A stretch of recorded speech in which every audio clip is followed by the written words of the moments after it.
je suis Nash, danseuse et chorégraphe, danseuse de krump et également danseuse finalement de plein d'autres esthétiques. J'ai commencé à danser le krump en 2011 à Lyon.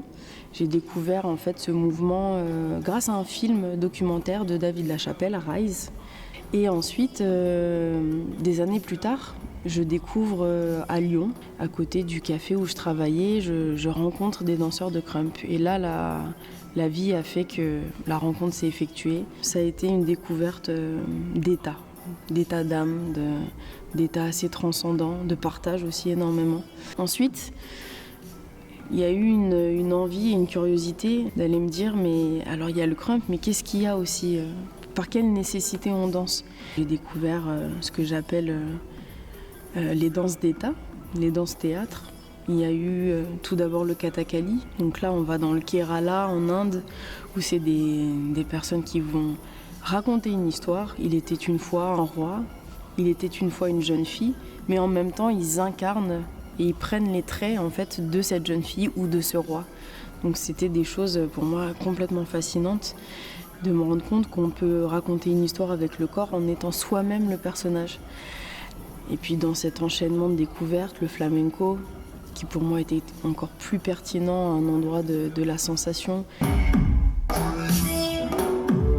Donc ça a été un premier apprentissage très important, d'être au service de créateurs. Et à un moment dans mon parcours, de me dire tiens, qu'est-ce que ça donnerait si je me mets à chorégraphier, c'est-à-dire à concevoir vraiment de A à Z un processus, de choisir une thématique, de laisser mon corps prendre la parole, d'où la nécessité et l'envie en 2017 de créer ma propre compagnie que j'ai appelée Nash Van Van Dance Company, en référence à un groupe de salsa, Los Van Van, que mes parents écoutaient énormément quand j'étais jeune. Et donc Van, qui est aussi mon nom de famille. Donc voilà, je me suis amusée à me dire ça sera Nash Van Van Dance Company, ça sonnait bien à l'oreille.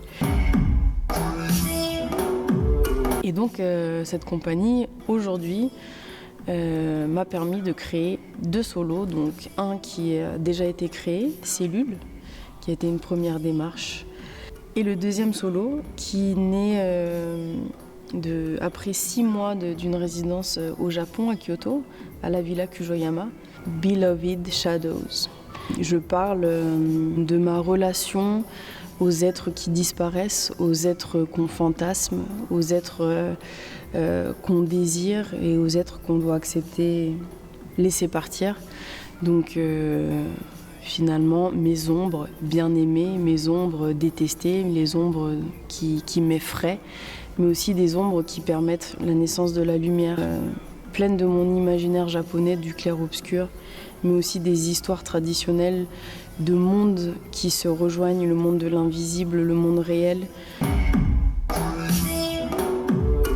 Je suis artiste compagnonne donc ici au CCN de La Rochelle. Et donc cet accompagnement m'a permis de venir travailler donc à La Chapelle en 2 temps assez précieux. Donc un premier temps où j'ai continué un processus que j'ai engagé au Japon, c'est de coller des choses, des bouts de texte, des images. Ensuite de prendre le recul, de me dire alors à quoi ça ressemble tout ça.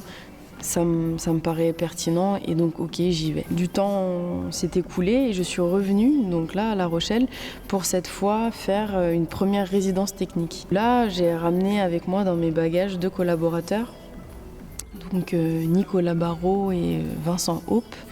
Donc Vincent tourne avec moi en tant que directeur technique sur Cellule déjà.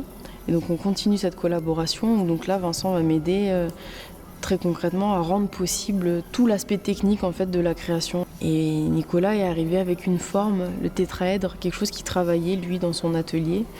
Et je lui ai dit donc tu délires sur le tétraèdre, c'est un truc qui te donne envie. Et ben écoute, moi je pense que ça peut me parler parce que cette histoire d'univers qui se croisent, qui se rencontrent, qui sont loin, qui sont éloignés, qui se rapprochent, j'ai l'impression que ce tétraèdre peut me permettre de travailler ça.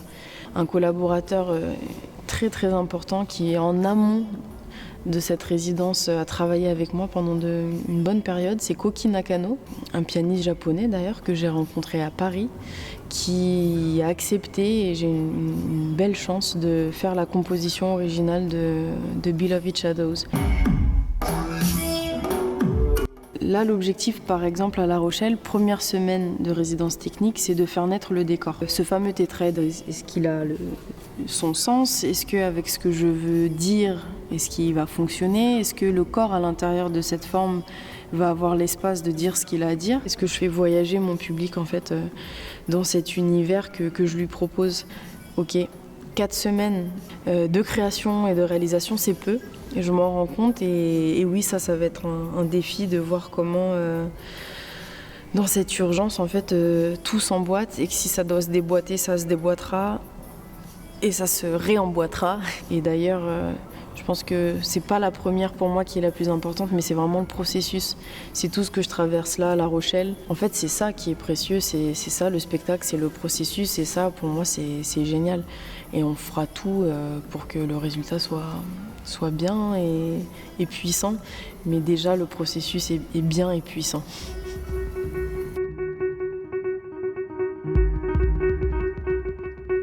Je te disais, normalement, décembre, c'est cool.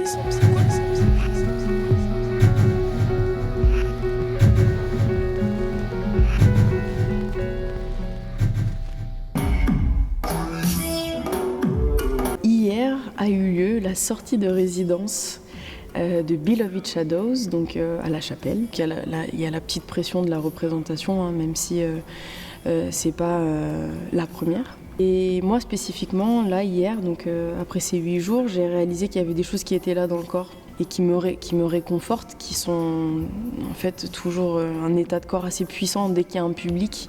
Quelque chose que moi je vis en tant que danseuse qui est là et qui ne me quitte pas, qui est de l'ordre d'un plaisir, d'une intensité, d'un moment présent.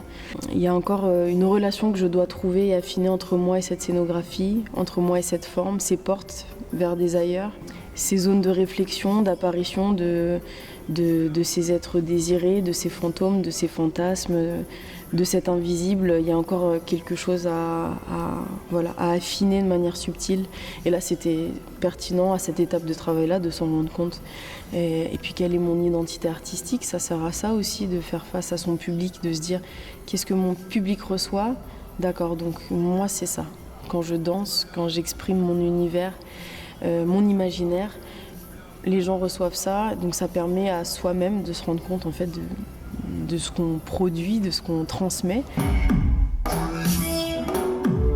Reprise après ces 8 jours à La Rochelle, ça va être Roubaix avec le gymnase qui va m'accueillir pour 5 jours de résidence. Et ensuite ce sera donc à Château-Thierry, l'échangeur, qui va me recevoir pour une dernière ligne droite et cette première qui va avoir lieu donc le 17 octobre. Donc effectivement une grosse densité de travail qui a ses avantages et qui a ses inconvénients. Il y a un temps peut-être qui manque pour sortir en fait de cette résidence, prendre le temps de laisser décanter, de digérer. C'est très important je pense d'avoir des temps de respiration pour toujours se questionner sur est-ce que c'est ça que je veux? Est-ce que c'est bien la création que je veux faire?